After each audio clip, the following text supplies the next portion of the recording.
You're listening to Succeed, Just Let Go, a podcast that'll change how you think and change your life. I'm Willie Horton and I'm a psychologist, been helping people change their lives since 1996. Broadcasting from the French Alps and delighted to have you along. Let's take this week's step in the right direction. How are you feeling? How are you feeling right now? How do you feel about yourself right now? What kind of mood are you in? You see, we're all in a mood all of the time. We're all in a state. We're all always in a state of mind. If we don't manage our state of mind very consciously and deliberately, we're inevitably always going to be in the wrong state of mind, because if we don't take those deliberate steps and make each deliberate choice moment to turn up to the here and now, then we are going to leave our mind to the whim of the automatic pilot that runs the normal mind every waking moment of every day. And the automatic pilot, like any automatic pilot using programs to ensure that it runs properly, will use programs that you learned many, many years ago, decades ago, to enable you simply make it through the day. The point I'm making is that we need to take responsibility for our own state of mind. You're the only one who can take control of your state of mind. You are the only person who can ensure that other people's misbehavior, because normal people misbehave all the time, you're the only person that can ensure that other people's misbehavior doesn't influence your state of mind. I was talking to a group of people yesterday morning, and we were talking about how we can set our minds to achieve what we want to achieve. And one of the girls on the call said she'd set her mind in relation to a couple of business goals, a couple of personal goals, for example, in relation to fitness. But she couldn't set her mind to something that she has no control over. In other words, as she said to everybody on the call, I can't set my mind to find romance and get a husband because I don't control it. In exactly the same way, a number of years ago, on a Zoom call with my program owners, people who are going through the online program, The Psychology of Success, one of the guys on the call said, I would love to get a couple of key people with whom I am connected to become clients of mine, but I can't control that. The question he actually asked was, how can you set your mind to achieve certain business objectives because you cannot control other people to become your clients? You can't brainwash people into becoming your clients. A very apt question, and it fits very neatly with the comment that I made a moment ago in relation to my friend yesterday, who thinks she can't set her mind to find romance and, quote unquote, get a husband. As I said to both of them, of course, we can't control other people. There are tricks of the trade, I suppose, that a lot of neuro-linguistic programming professionals, and I use the word professionals in inverted commas here, tell you can use to control other people. But that's manipulation. And manipulation is me imposing my will on somebody else. It's something that used to happen, or at least leaders, old-fashioned leaders in business used to attempt to make it happen, but it's the wrong thing to do. Well, very obviously, I shouldn't need to even state that. It's bad.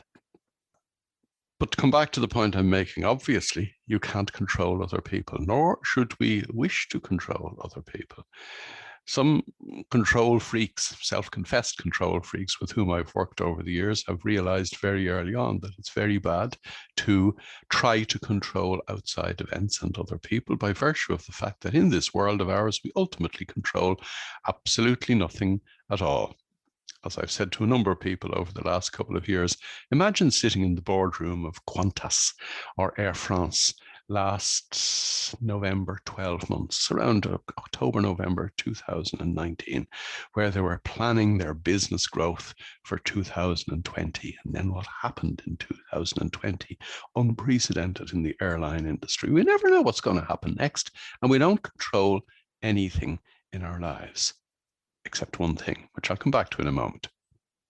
In answer to my friend who would like to find love and my friend who wanted to gain the kind of quality clients that would take his business into a new phase of development, my answer was very simple.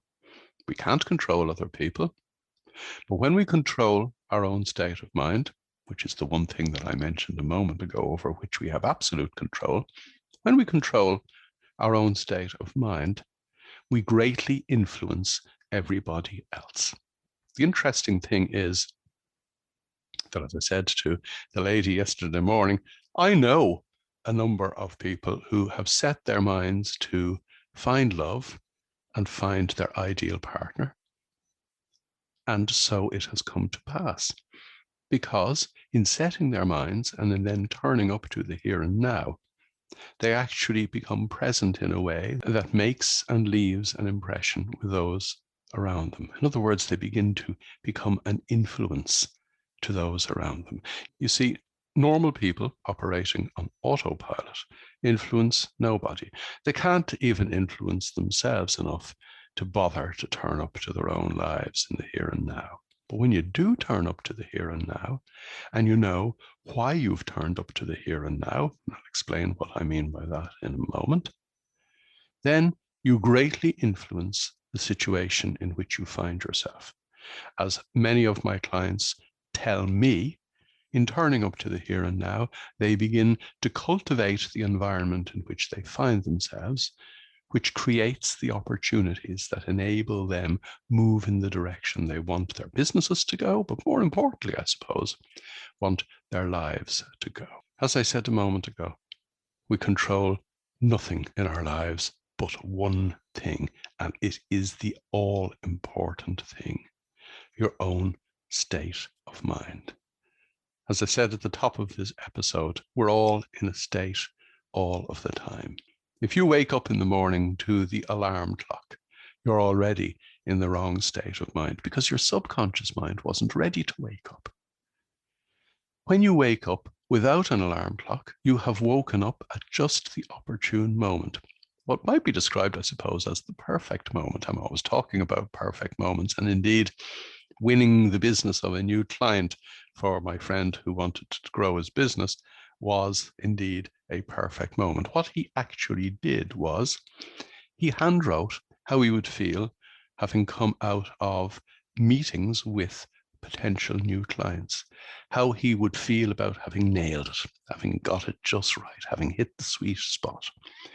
And whether or not he actually got the client or not was beside the point. The point was that he had put his best foot forward, and in setting his mind in that way was always putting his best foot forward. And as a result of putting his best foot forward by being present in the moment and influencing those around him, he started winning all kinds of new contracts, all kinds of new clients that his thinking mind, his ordinary mind, could not have imagined. His business planning mind could not have imagined, because the business planning mind will say, oh, we have X amount of business now, we need to grow it organically, and we need to have X plus 10% business next year. That's not how successful businesses are successful. Super successful businesses I'm talking about, not successful businesses in comparison to the mediocrity of business in general. But I digress ever so slightly because I'm getting away from the more important business, the business of life, the business of you turning up to your own life in the present moment in the right state of mind. We are always in a state. Psychology would call it an emotional state, but I don't want to get mixed up in the way in which psychology defines emotions as compared to how we think in our ordinary everyday lives of being emotional. Actually, I do, and we need to digress into that for just a minute, because there are really only two primal emotions that the human being experiences, things that are literally guttural, that are an immediate instinctive response to what is going on.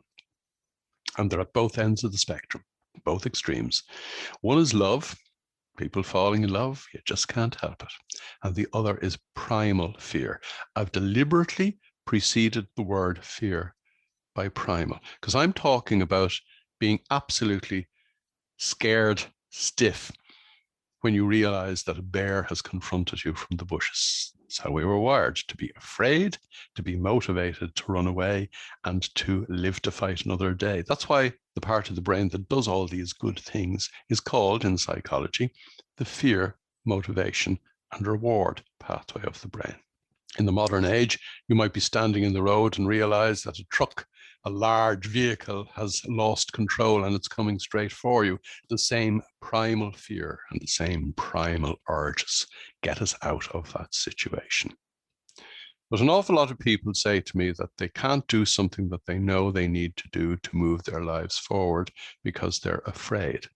And you know, there are books such as Feel the Fear and Do It Anyway, a bestseller. That kind of fear isn't real. There's no such thing as that kind of fear. That kind of fear comes from the state of mind in which you find yourself that enables you, enable is the wrong word, choose thoughts that give rise to what you think is fear, a psychologically emotional state of fear that's different from a primal emotion. So if I did wake up in the morning to the alarm clock and I'm already in a bad place mentally from the perspective of my state of mind, then it's all downhill from there during the course of the day, isn't it? When I meet other people who are woken by the alarm clock and they're all in the wrong state of mind as well, and we all go happily to hell in a wheelbarrow together. That's the way normal people jolly themselves through the day. Sure, we're fine. Or as the Irish would say, we're grand. And sure, if we're all grand together, isn't that grand? It is if you are not really interested or bothered to live your life.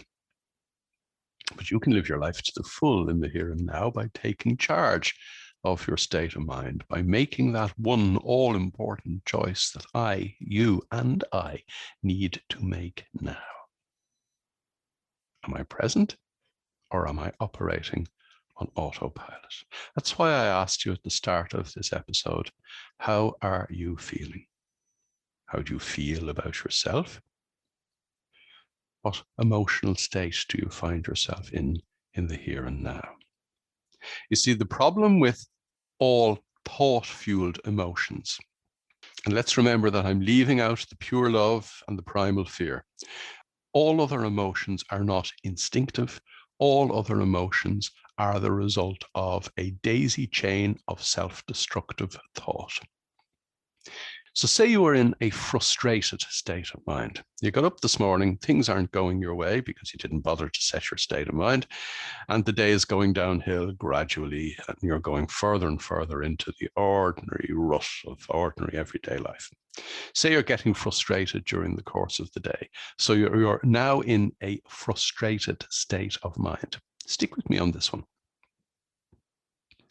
The state of mind in which you find yourself, frustrated, will enable you choose the thoughts from your bank of 70,000 thoughts that you give your attention to in this frustrated state of mind.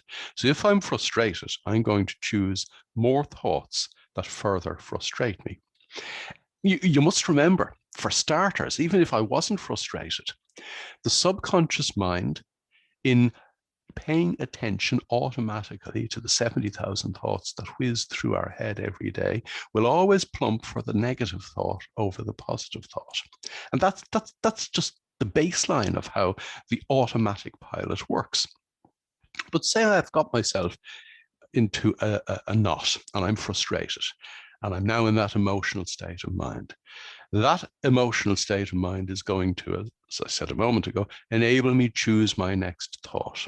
It's going to be a negative thought. The negative thought that I choose as a result of my emotional state of mind will set my emotional state of mind, which will enable me choose my next thought, which will set my emotional state of mind. It's like going down the drain in the bath, like flushing your life down the toilet. all because you didn't take charge of your own state of mind. So the question is, in what state of mind should you find yourself? What state of mind should you cultivate in that all-important piece of equipment between your two ears? I regularly get emails or comments from people about ensuring that they stay positive, or that they have a positive attitude, or you've read stuff, no doubt, about positive mental attitude and the importance of all that apparently good stuff. That's just another thought created state of mind. I'm going to think myself or talk myself into a positive mental attitude. Some people have asked me, do positive affirmations work? One guy said to me recently, he said, I spent 10 years looking in the mirror every morning, talking myself up, and not one bit of that mud that I threw ever stuck. And then I discovered meditation. Then I discovered that the only state of mind worth being in, the only state of mind in which we can live our lives to the full, is a present state of mind. What good is a positive state of mind if all hell has broken loose around you? In situations like that, a positive state of mind is akin to being delusional. Read some of the stuff that has been written in relation to the positive state of mind exhibited by bankers in the early part of this century that ultimately led to the 2008 financial crash. Positive thinking is just another form of thinking. And we know now from all our previous conversations that thinking is a bad thing.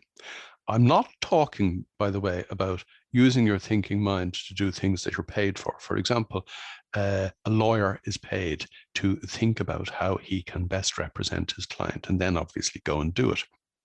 The interesting thing is, though, that the better lawyers or barristers, when they stand up in court, are just present, knowing what they want out of the situation.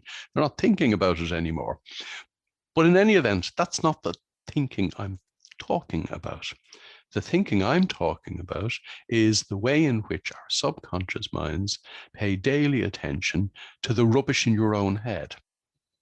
It's rubbish because it has nothing to do with the here and now. Again, we've discussed that before.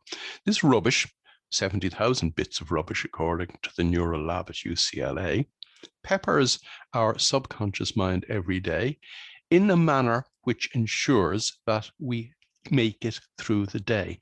You must remember that that is what you are fundamentally wired for, survival.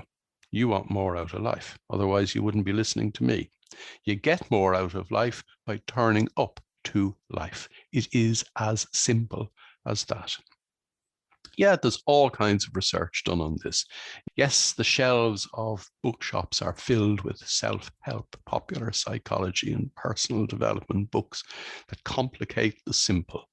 You get the best out of your life when you turn up body and soul to the here and now, because it is only in the here and now that you can live your life. It is only in the here and now that you can be your best version of you. It is only in the here and now that actually you can turn up as the real you. The real you is the one that is free from all the thoughts that hold you back. That's the key message today. The real you is the one that turns up to the here and now, free of all the thoughts that hold you back. So the only state of mind worth being in is a present state of mind, giving all of your attention to the reality of the here and now. When you come to your senses, when you see, feel, hear, smell, and taste what is going on, and you actually see it, and you hear what other people are saying rather than allowing your automatic pilot reinterpret it so that you end up hearing what you thought they said.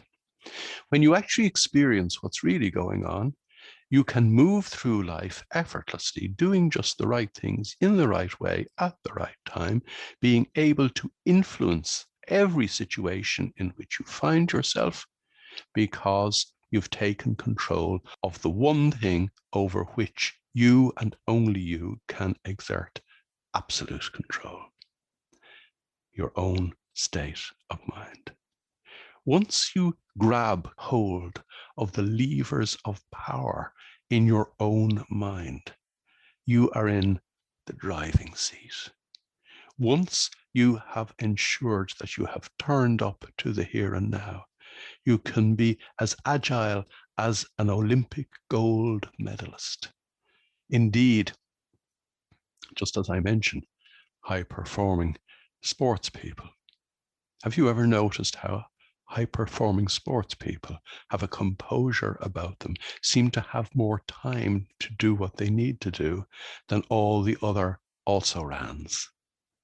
The fact of the matter is that high-performing people in life have more time to do the things that they need to do moment to moment, therefore can do what they need to do moment to moment more gracefully, with less effort, or perhaps with no effort at all, simply because they've turned up to the here and now, which enables them perceive time differently.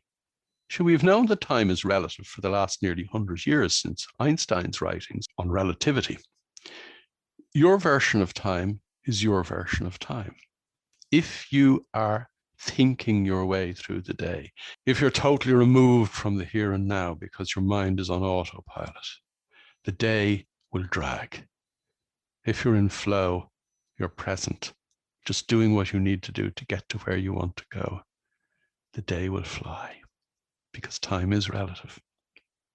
And people who are in the right state of mind have all the time in the world to do just what they need to do and forget the rest.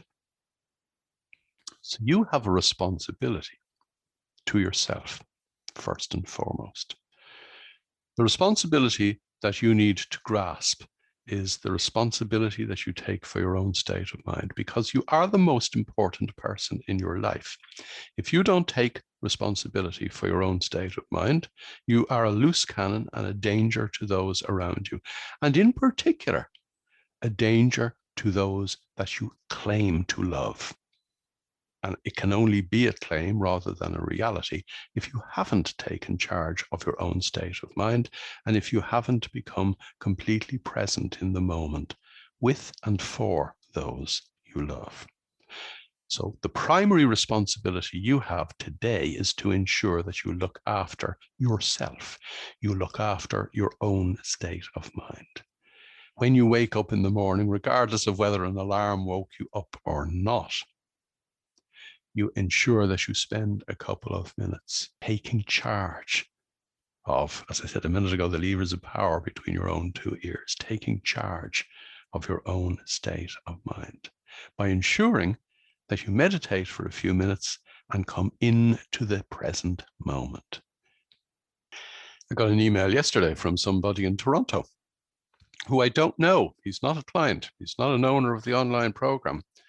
But he has been listening to these podcasts and he started meditating regularly. And he said to me, on the days that I don't meditate, I realize how much I need to meditate. Now, obviously, he's getting to the point of rectifying the fact that on the odd occasion, he doesn't meditate in the morning. We need to set our minds every morning, every single morning. Once we set our minds, in other words, once we spend a few minutes experiencing just the wonder of the present moment, we've set our day off on a totally different trajectory to the automatic way in which our day would unfold, were we to stay on automatic pilot. The difference is stark. Starting your day properly will enable you move through the day and do what you need to do in the furtherance of you achieving all the wonderful things that you want to experience in your life. Not taking charge of your own state of mind will ensure that you hop on the treadmill or the hamster wheel that you've been on all your adult life and exist for another day. The difference is as stark as the difference between day and night. Which would you prefer? Would you prefer to have a wonderful day today, regardless of what happens, by the way. I mean, I'm not saying there won't be challenges today, but if there are challenges, or when there are challenges, I should say, because there are challenges every day, you'll be able to meet them head on and do the right thing to move forward. Which would you prefer? A day full of, as a client said to me yesterday, a day full of joy, or another day where I am immune to what's going on in some kind of, as we said a few weeks ago, trance state, barely existing and wondering why I had another day like every other day. The choice is yours. When you make the right choice, when you take control of your own state of mind, you greatly influence everything that happens around you. You greatly influence everybody around you. And you effortlessly, and that's a scientific fact, move forward through the day, achieving, experiencing the joy of living life and living life to the full. It's your life. Would you ever turn up to it? You've been listening to Succeed, Just Let Go. To get involved, join me in my Facebook group, strangely enough called To Succeed, Just Let Go. And for more information, visit www.willie-horton.com.